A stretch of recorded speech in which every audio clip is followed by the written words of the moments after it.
Bonsoir YouTube, ici Largo pour une petite vidéo sur Horror à Arkham, le jeu de cartes avec la dernière extension sortie sur ce jeu, le festin de Hemlock Val. Donc vous avez ici la boîte de campagne à ma droite et à ma gauche la boîte investigateur.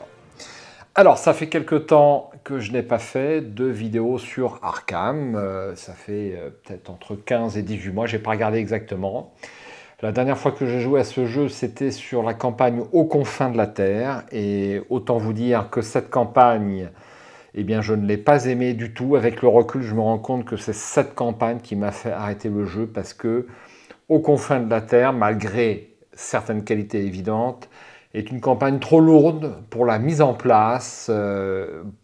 45 minutes avant de démarrer, avant de tirer sa première carte, c'était pas possible. Plus ces scénarios qu'il faut réinstaller le lendemain avec énormément de lieux, enfin donc voilà. Cette campagne était trop lourde au niveau de la logistique, c'est pas qu'elle était mauvaise, mais elle était trop lourde et ça m'a fait arrêter de jouer. Alors je crois que je ne suis pas le seul. Lorsque je discute à droite à gauche, j'ai l'impression que je ne suis pas le seul dans ce cas à avoir arrêté avec aux confins de la Terre. Bon, bref. Ce matin, j'ai eu envie de refaire une vidéo sur Horror Arkham et me voici donc pour passer en revue les investigateurs présents dans l'extension Le Festin de Hemlock Val. Si ça vous intéresse de passer un moment en ma compagnie et en compagnie d'Horror Arkham, le jeu de cartes, eh bien je vous donne rendez-vous juste après le générique.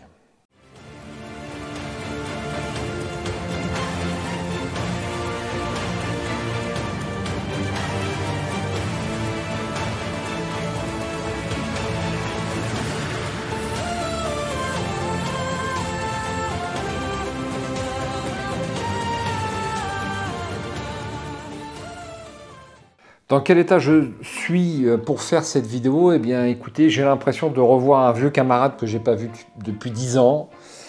Voilà, un camarade avec lesquels on a passé plein de bons moments, et puis on s'est perdu de vue, la vie faisant que, et voilà, on retombe sur lui ou sur elle, dans la rue, par coïncidence, et on repart comme en 40, peut-être, ou peut-être pas. Je ne sais pas combien il y aura de vidéos là-dessus. En tout cas, ce soir, j'en fais une parce que ça me fait plaisir. Voilà. Donc, sans plus attendre, peut-être que vous la connaissez, vous, le résumé de cette campagne, mais moi, je ne le connais pas, je le découvre en totalité. Je dois avouer que la patte graphique de cette nouvelle campagne, moi, m'a attiré. Je trouvais ça vraiment très joli, très bien fait. Et ça donne vraiment envie d'acheter la boîte, qu'on connaisse ou qu'on ne connaisse pas le jeu d'ailleurs. Alors, le festin de Hemlock Val.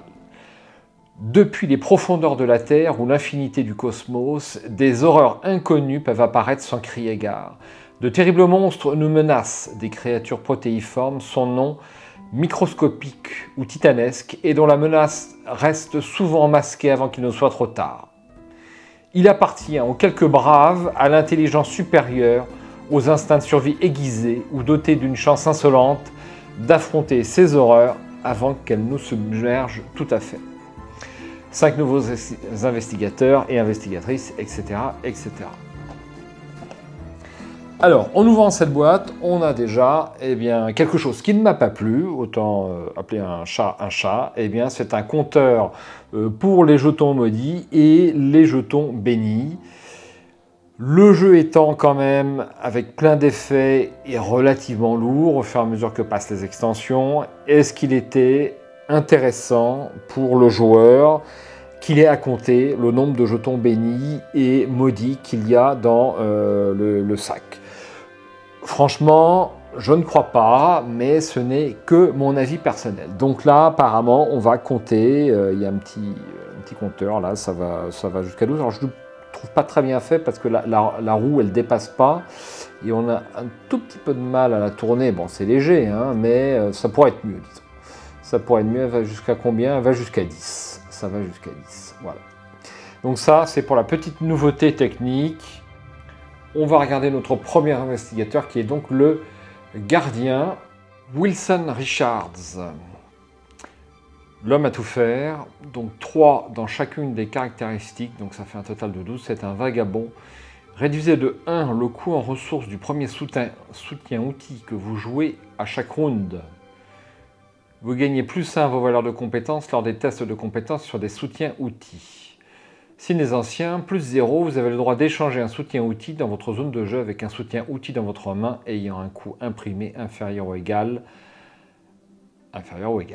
8 de vie et 6 de santé mentale. Je suis un peu rouillé, hein. Si je fais des petites bêtises, ça sera normal. Hein. Donc, une carte que j'ai envie de jouer. Mais y a-t-il des cartes à Arkham qu'on n'a pas envie de jouer? Il faut savoir que les sensations que j'ai éprouvées en jouant à Arkham, hein, et je l'ai répété à longueur du vidéo quand j'en faisais, eh bien on ne les retrouve sur aucun autre jeu. Et je ne les ai pas retrouvées depuis 1 an et demi. Donc c'est vrai que jouer à d'autres jeux, c'est bien, mais ça manque un petit peu. Alors, on va faire un petit zoom. Taille du deck, 30. Construction du deck. Les cartes outils de niveau 0 à 5. Les cartes gardiens de niveau 0 à 4. Les cartes neutres de niveau 0 à 5. Jusqu'à 5 autres cartes improvisées et ou amélioration de niveau 0 à 1. Exigence du deck, ne comptant pas dans la limite de taille du deck. Ad hoc, réparation de fortune, une faiblesse de base au hasard.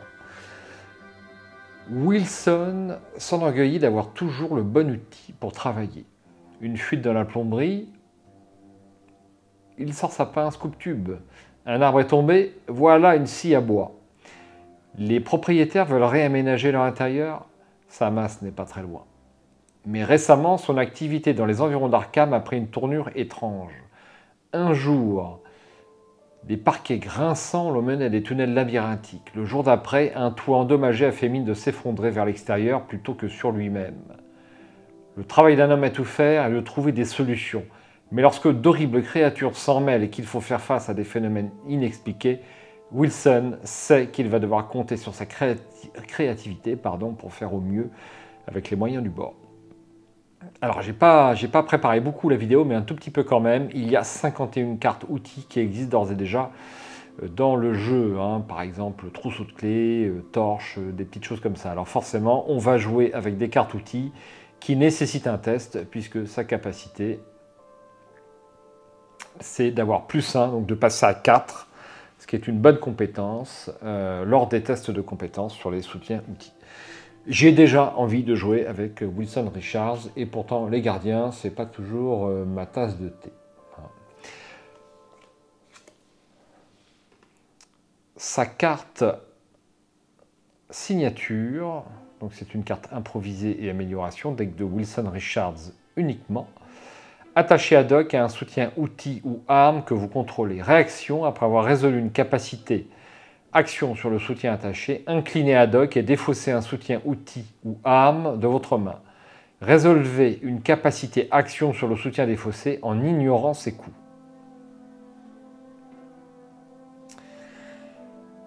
Je me répète, parce que comme je vous le disais, je suis un petit peu rouillé. Réaction, après avoir résolu une capacité action sur le soutien attaché, inclinez ad hoc et défaussez un soutien outil ou arme de votre main. Résolvez une capacité action sur le soutien défaussé en ignorant ses coups. Donc on va pouvoir utiliser un outil de sa main sans même l'avoir posé et sans même le payer. Mais on ne pourra l'utiliser qu'une fois. Donc les outils qui ont une utilisation unique, voire une double utilisation, vont peut-être être intéressants à avoir dans le deck de Wilson Richards. Après ad hoc, nous avons sa faiblesse. Réparation de fortune. Il fait du bricolage, quoi. Bévue. Mettez en jeu réparation de fortune dans votre zone de menace. Tant que vous déclenchez les capacités sur des soutiens que vous contrôlez, fixez à 0 la valeur de base de votre compétence. Pour une double action, défausser réparation de fortune. Donc ça coûte une double action, réparation de fortune. C'est pas la mort non plus. Encore faut-il pouvoir avoir le temps, comme d'habitude, de s'en débarrasser. Ok, bon, ça se passe de commentaires, on verra à l'usage. Donc voici Wilson Richards, un investigateur, ma foi, tout à fait fluff, comme d'habitude, avec Horreur à Arkham. Ensuite, nous passons à l'investigatrice. C'est une investigatrice, c'est une scientifique. Kate Winthrop. Je vais commencer par la construction de deck et le fluff, je trouve ça plus intéressant. Les cartes chercheurs de niveau 0 à 5, les cartes sciences de niveau 0 à 4, les cartes perspicacité de niveau 0 à 1, les cartes neutres de niveau 0 à 5. Exigence du deck, le stabilisateur de flux, l'expérience ratée, une faiblesse de base au hasard. Kate Winthrop passa plusieurs années au sous-sol du bâtiment des sciences de l'université de Miskatonic pour effectuer ses recherches. Elle se détourna des financements de prestige académique afin de se concentrer sur son sujet d'étude. Sa persévérance finit par payer lorsqu'elle inventa le stabilisateur de flux, un puissant appareil capable de canaliser une nouvelle forme d'énergie. Cependant, elle paya cette découverte au prix d'une tragédie. Le premier test probant de cet engin révolutionnaire causa la mort de son ami et mentor, le professeur Young. Depuis lors, Kate a travaillé sans relâche pour parfaire sa compréhension de ces courants étranges dans l'espoir d'inverser leurs effets. Une vraie scientifique qui fait des expériences ratées. Elle a donc 2 en volonté, 4 en intelligence, 2 en lutte et 4 en agilité. Elle a les traits miskatoniques et érudits. Vous commencez la partie avec le stabilisateur de flux inactif, face visible. Ce sera donc sa carte signature. Action rapide. Déplacez un indice de Kate Winthrop vers un soutien science ou outil que vous contrôlez sans indice dessus. Forcez. Quand un soutien que vous contrôlez quitte le jeu avec un indice sur lui, placez son indice dans votre lieu. Alors pour l'instant, ça reste un petit peu obscur, mais on va certainement en savoir plus dans un instant. Signe des anciens, vous avez le droit de renvoyer un indice d'un soutien que vous contrôlez vers Kate Winthrop. Bon, pour l'instant, je ne vois pas l'intérêt de déplacer des indices de Kate Winthrop vers un soutien science ou outil. Mais je vais certainement le savoir. Donc voici le fameux stabilisateur de flux. Sur sa phase active, c'est un objet, un outil, avec l'autre science évidemment. Permanent, deck de Kate Winthrop uniquement. Réaction. Quand vous placez un indice sur un soutien que vous contrôlez, gagnez +2 à votre valeur de compétence pour votre prochain test de compétence à cette phase. S'agit-il de la même énergie que celle employée par Nikola Tesla? Donc là, maintenant, je vois l'intérêt de placer des indices sur des outils ou soutiens que je contrôle.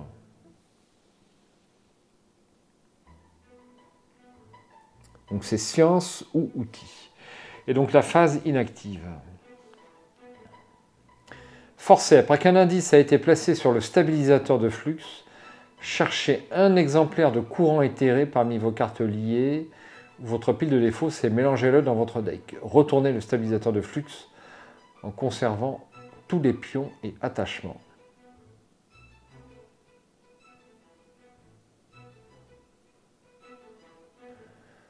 Donc il va falloir l'activer avec un indice.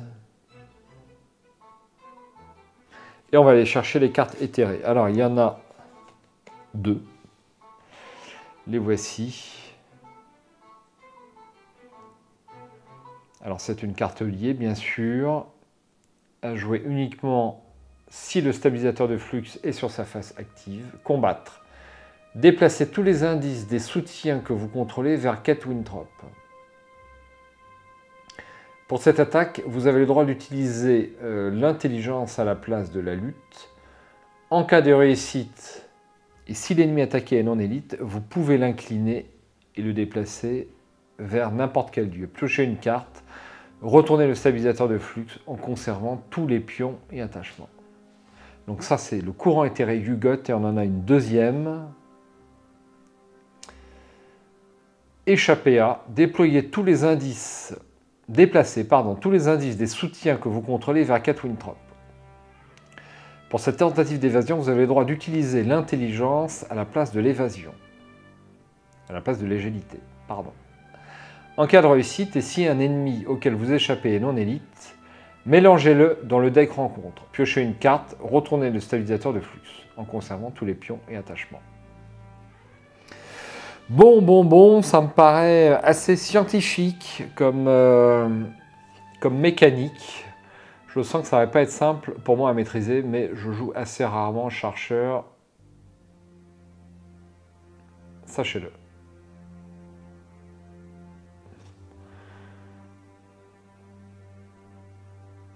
Alors, on va plutôt le prendre sur sa phase active. Bon, on peut avoir pas mal de plus 2 sur les tests de compétences, c'est ce que je retiens, surtout. Et puis, on va pouvoir aller chercher des cartes courant éthérées. Je relis, hein, je suis obligé, je suis désolé, faites avance rapide. Si vous avez tout compris. Après qu'un indice a été placé sur le stabilisateur de flux, cherchez un exemplaire, donc on prend celui qu'on veut, parmi vos cartes liées ou votre pile de défauts, c'est mélangez-le dans votre deck. Retournez le stabilisateur de flux. Alors on ne peut pas le choper quand on veut. Ouais, bah ça ne m'inspire pas tellement, donc je ne vais pas aller plus loin sur cette quête Winthrop. Et je vais vous laisser faire vos propres déductions. On va quand même lire sa carte faiblesse, à savoir l'expérience ratée. Révélation, effectuez un test de volonté à 3. La difficulté de ce test augmente de plus 1 pour chaque soutien que vous contrôlez, avec un indice dessus. En cas d'échec, pour chaque point manquant, vous devez soit subir une horreur, soit placer un de vos indices dans votre lieu. J'ai commis une terrible erreur. Ok, bon, très bien. J'en dis pas plus et je passe à donc le truand, donc l'une des classes que je préfère jouer, il faut bien le dire. Donc là, c'est une comtesse, Alessandra Zorzi, et on a dit qu'on lisait d'abord cette face. Taille de date 30, carte truand de niveau 0 à 5, carte comportant l'action discussion de niveau 0 à 5, carte neutre de niveau 0 à 5. Exigence du deck ne compte pas dans la limite de taille du deck. 3 exemplaires de séduire, Zanakona, une faiblesse de base au hasard. La vie d'Alessandra est pavée de luxe et d'insouciance, ce qui lui permet d'être aussi à l'aise dans un majestueux gala de New York qu'en Inde à un banquet de Maharaja.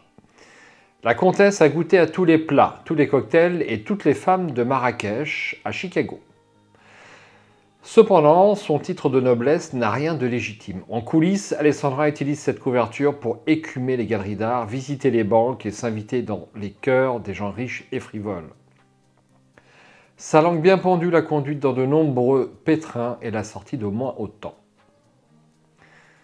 Je ne suis pas sûr que ce soit français. Il en a sorti d'au moins autant. Je pense plutôt.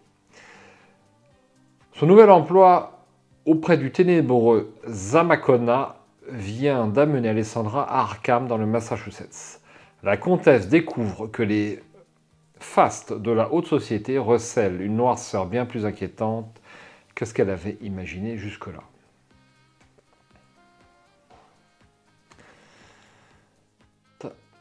Alessandra Zorzi, donc 3 en volonté, 4 en intelligence, 2 en lutte et 4 en agilité, vagabond et mendiant. Vous avez le droit d'effectuer une action supplémentaire durant votre tour qui ne peut être utilisée que pour effectuer une action discussion.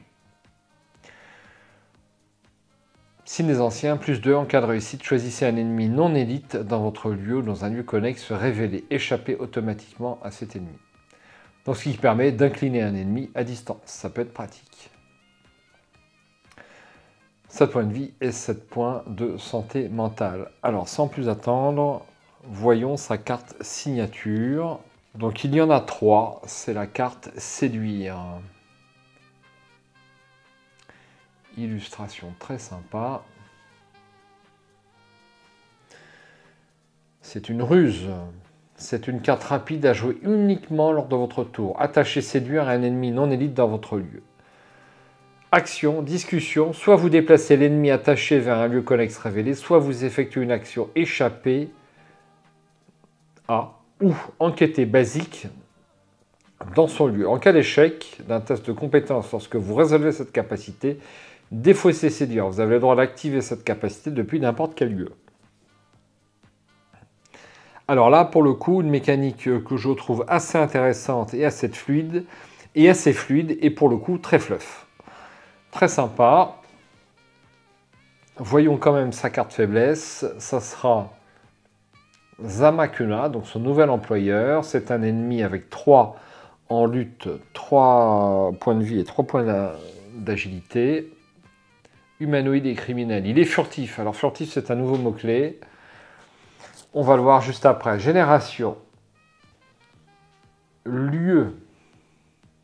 Vide le plus proche si possible. Alessandra Zorzi ne peut pas effectuer d'action discussion avec Zamakona. Forcé, la première fois qu'Alessandra Zorni effectue une action discussion, à chaque ronde, placez une fatalité sur Zamakoma. Alors effectivement, s'il reste en jeu, il va nous enquiquiner, mais on va voir tout de suite l'action furtif. C'est ici. Furtif est une capacité mot-clé qui apparaît sur certains ennemis de cette extension.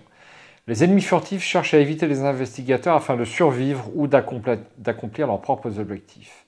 Si un ennemi redressé avec le mot-clé furtif attaque ou est attaqué, après la résolution de cette attaque, cet ennemi se désengage immédiatement de tous les investigateurs, se déplace dans un lieu connexe ne contenant pas d'investigateurs si possible et s'incline.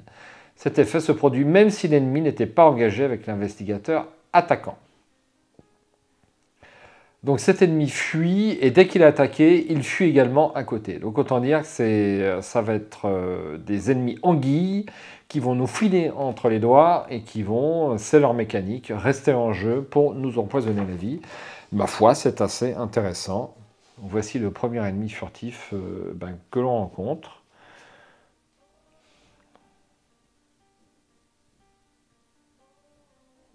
Bien. Eh bien, après cette investigatrice, qui me paraît assez intéressant à jouer, tout à fait faisable, je pense, en solo, on va passer donc à la classe que j'ai toujours eu un peu de mal à jouer, il faut bien le dire. C'est la classe mystique avec Kohaku Narukami.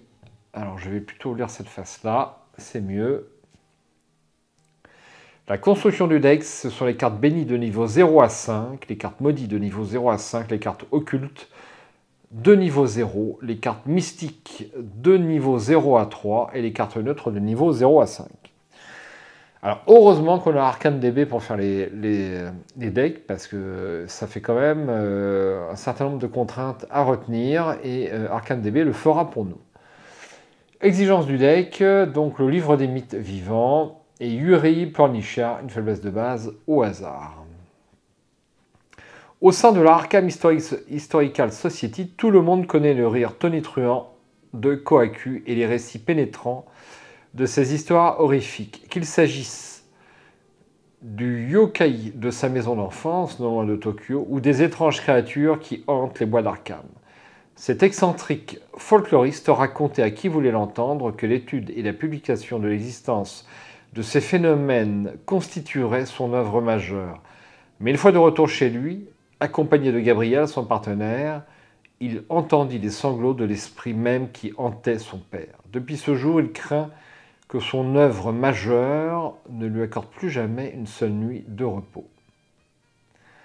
Alors, je ne sais pas ce qu'est un yokai. Peut-être un fantôme, quelque chose comme ça. Il faudra chercher, je ne peux pas vous le dire dans l'instant.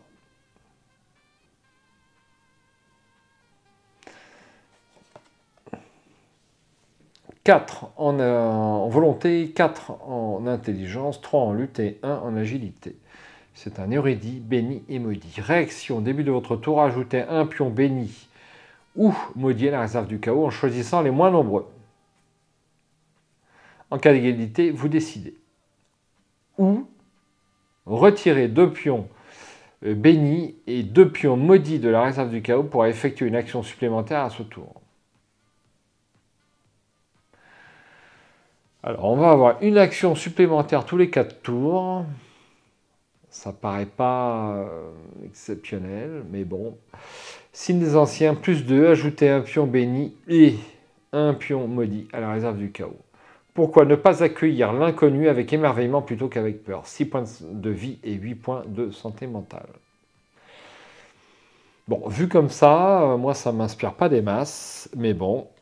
Alors voyons ce que donne le livre des vivants. Chronique des merveilles, donc un icône de volonté, un icône d'intelligence et un icône libre, ce qui me fait penser que j'ai oublié de le dire pour les cartes précédentes. Mais je vous avais dit que j'étais rouillé, donc c'est le cas. Objet, livre, béni et maudit. Deck de Kohaku, Narukami uniquement. Réaction, quand un pion KO devrait être révélé dans votre lieu, inclinez le livre des mythes vivants, cherchez un pion maudit ou béni dans la réserve du chaos en choisissant les plus nombreux. En cas d'égalité, vous décidez et résolvez-le à la place. Ça prend un slot de main. Donc ce dont je prends note en particulier, c'est que c'est utilisable avec les tests de compétences des investigateurs qui sont dans votre lieu.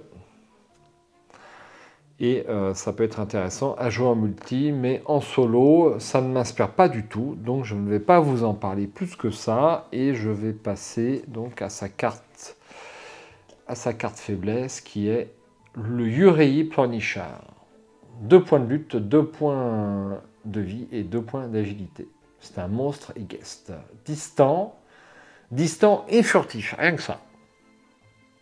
Et chasseur. Proie, Kohaku, Narukami uniquement. Forcé après qu'un investigateur ait révélé un pion béni ou maudit lors d'un test de compétence dans le lieu du Yurei Planichard. S'il est redressé, le Yurei Planichard attaque cet investigateur limite d'une fois par tour. Bon, ça ressemble effectivement à un fantôme. Donc là, un investigateur qui pour moi va considérablement alourdir la partie par sa mécanique. Bon, à voir, hein, je ne suis pas devin, il faut l'utiliser, mais moi ça ne m'inspire pas du tout et je peux vous dire que je ne jouerai pas cet investigateur. J'ai le droit, c'est ma chaîne. Je passe au suivant, c'est Hank Sanson, l'ouvrier agricole. Pour construction deck, il utilise les cartes survivantes de niveau 0 à 5, les cartes neutres de niveau 0 à 5, jusqu'à 10 autres cartes innées et ou esprits de niveau 0 à 2. Exigence du deck ne compte pas dans la limite de taille du deck, cœur vaillant, et la carte il est ou pas, une faiblesse de base au hasard. Hank Sanson a grandi dans une ferme, Ma et Pa lui ont demandé de se charger de toutes les corvées, ainsi que de prendre soin de ses frères et sœurs. Lorsque Pa lui montra les bêtes étranges enfermées dans l'enclos municipal, Hank se sentit mal à l'aise, mais il écouta son père. Quand Pa lui demanda d'attendre, il attendit. Voyant qu'il ne revenait pas, il partit à sa recherche. Pa lui enseignait que rien n'est plus important que la famille, alors on n'abandonne pas ses parents. Ok, pourquoi pas. Alors, 3 en volonté, 1 en intelligence. Il n'est pas trop fut-fut. 5 en lutte, par contre, ce qui est assez inédit pour un survivant. Et 3 en agilité. Il a les traits assistant et veilleur. Vous pouvez vous voir assigner les dégâts et ou horreurs infligés au soutien allié ou aux autres investigateurs dans votre lieu. Quand vous devriez être vaincu par des dégâts et ou des horreurs, à la place, soignez tous vos dégâts et toutes vos horreurs et échangez cette carte avec la version déterminée liée en choisissant l'une de ses faces visibles. Signes anciens plus 1, il n'a que 5 points de vie et 5 points de santé mentale. Ce qui m'amène à sa deuxième carte, qui a le trait déterminé. Et là, ses caractéristiques, elles changent. 3 en volonté, 3 en intelligence, 4 en lutte et 4 en agilité. C'est une carte liée, bien sûr. Vous ne pouvez pas être soigné. Vous pouvez vous voir assigner les dégâts et ou horreurs infligés au soutien allié ou aux autres investigateurs dans votre lieu. Quand au moins une horreur est placée sur vous, piochez une carte. Signe des anciens, plus 1, déplacez une horreur de Hank Sanson vers un soutien que vous contrôlez.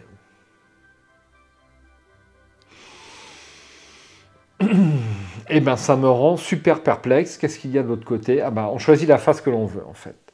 Donc, sur cette face-là, 4 en volonté, 1 en intelligence, 6 en lutte et 3 en agilité. Vous ne pouvez toujours pas être soigné. Vous pouvez vous voir assigner les dégâts et ou horreurs infligés au soutien allié ou aux autres investigateurs dans votre lieu. Quand au moins un dégât est placé sur vous, gagnez 2 ressources. Signe des anciens, plus 1, déplacez un dégât de Hank Sanson vers un soutien que vous contrôlez. 6 en santé, en santé et 4 en santé mentale. Ouf, eh bien écoutez, là le deck, la constitution du deck va être super importante pour comme pour tous les investigateurs, certes, mais vu qu'il ne peut pas être soigné, toutes les cartes qui vont permettre bien de prendre des dégâts et ou horreurs, je dirais, vont être assez sympas, je pense, pour cet investigateur. Hein. Je crois que Hank Sanson va nécessiter, pour faire son deck, qu'on se penche très sérieusement dessus, et je ne vais pas pouvoir le faire pour ce jour de reprise, n'est-ce pas? Dans l'instant, pour vous ce soir, ça ne fait aucun doute. Donc on va passer à sa carte signature, qui est Cœur Vaillant, un événement qui vaut 2. Avec, je vous montre un petit peu l'illustration pour une fois, avec donc un icône de volonté, un de lutte et un icône joker. C'est une carte avec le trait esprit. Rapide à jouer quand vous engagez un ennemi non élite. Déplacez jusqu'à 2 dégâts et ou horreurs de Hank Sanson vers cet ennemi en tant que dégâts. Tout le monde est le héros de quelqu'un. Il est costaud. Il est costaud. Je dois bien rendre à César ce qui est à César. Toujours en ouvrant une boîte d'Arkham, la mécanique colle au fluff. Et ça, c'est toujours aussi fantastique. Je l'ai répété à longueur de vidéo pendant des années. Et je le dis encore aujourd'hui. Sa carte faiblesse, il est ou pas? Il est mort et enterré, je pense.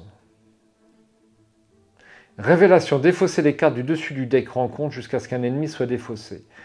Attachez, il est ou pas, à cet ennemi et générez-le dans un lieu connexe, si possible. L'ennemi attaché gagne furtif, forcé. À la fin du round, Hank Sanson subit une horreur directe. Nom de Dieu. Nom de Dieu. Alors si on tombe sur un ennemi très fort et qui prend le trait furtif, je vous dis pas.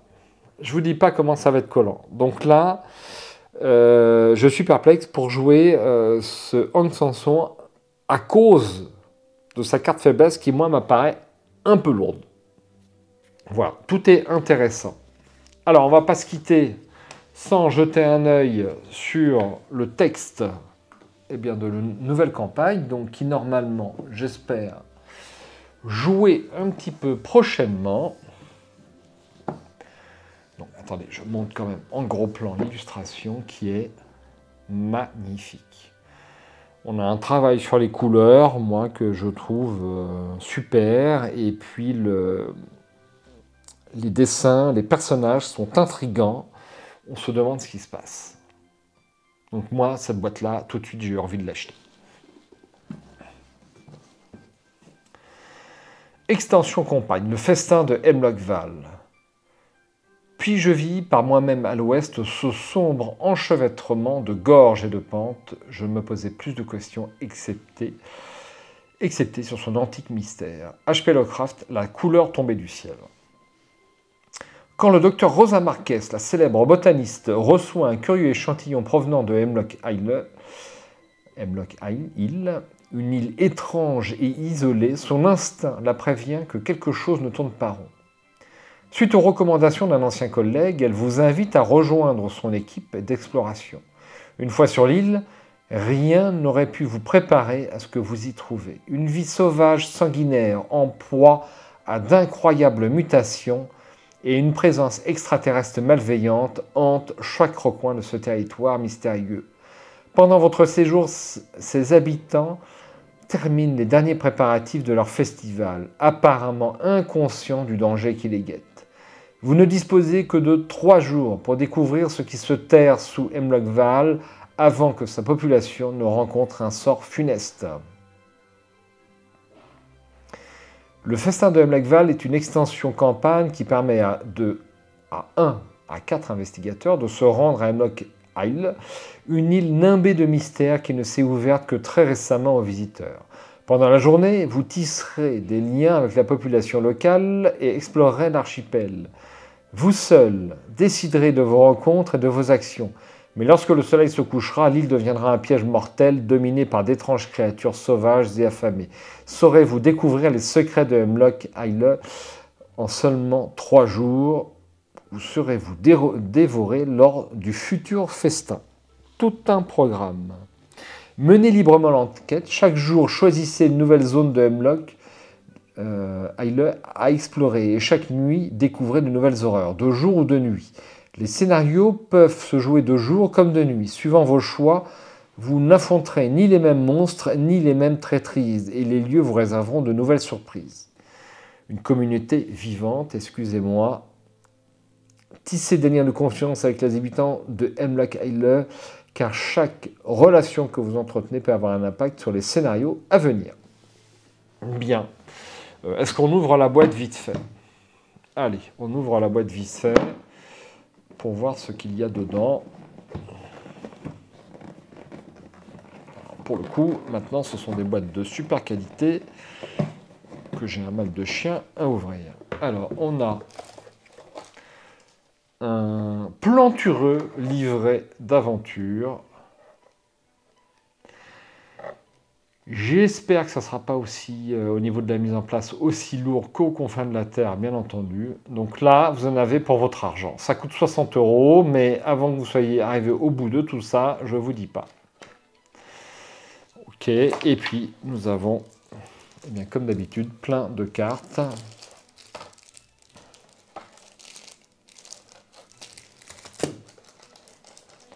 Est-ce que je vais les déballer? Non. Les scénarios. Alors moi, je préférais, pour tout vous dire, je suis d'un classicisme éprouvé, je préférais les anciens, les scénarios qui sortaient au fil de l'eau. Je trouvais ça plus light, plus léger. On en avait un mois pour faire le scénario et je préférais plutôt que d'avoir tout d'un coup. Ça, c'est clair et net. Après, il y avait un problème de coût de ceci et de cela. Donc, bon. Je regarde juste la première page parce que je ne peux pas m'en empêcher.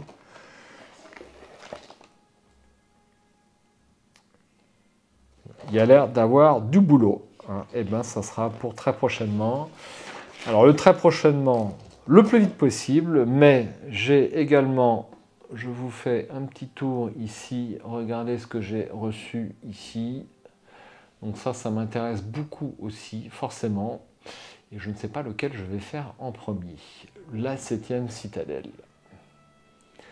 Sur ce, eh bien, je vous souhaite... je vous remercie d'abord d'avoir suivi cette vidéo sur Arkham. Voilà, j'ai reçu au fur et à mesure des mois, ces 18 derniers mois, un certain nombre de messages qui me demandaient effectivement des vidéos Arkham. Donc les vidéos devaient être d'un niveau raisonnable et ça fait toujours plaisir forcément d'avoir ce type de ménage, comme quoi le contenu qu'on faisait eh bien, n'était pas forcément si courant sur les autres chaînes, tout au moins. Et de le se voir réclamer, bah, c'est quand même assez flatteur. Et je remercie toutes les personnes qui ont pris la peine de laisser un petit message en ce sens au cours des 18 derniers mois. Ça fait toujours plaisir.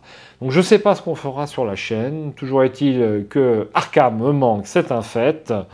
Mais je ne m'engage à rien parce qu'il faut que YouTube reste un plaisir et on fait quand on a envie. Mais là, vous voyez bien que j'enverrai bien... Eh bien, une investigateur ou une investigatrice jouer le festin de Hemlock Val. Je ne pense pas que je jouerai les nouveaux investigateurs parce que La campagne est prévue pour 16 investigateurs. Je préfère varier, si vous voulez, et jouer et inverser les investigateurs entre les campagnes. C'est mon choix. Bref, je parle. Je vous souhaite une bonne après-midi ou ce que vous voulez, une bonne nuit, et je vous dis à bientôt, si possible, sur la chaîne. Ciao.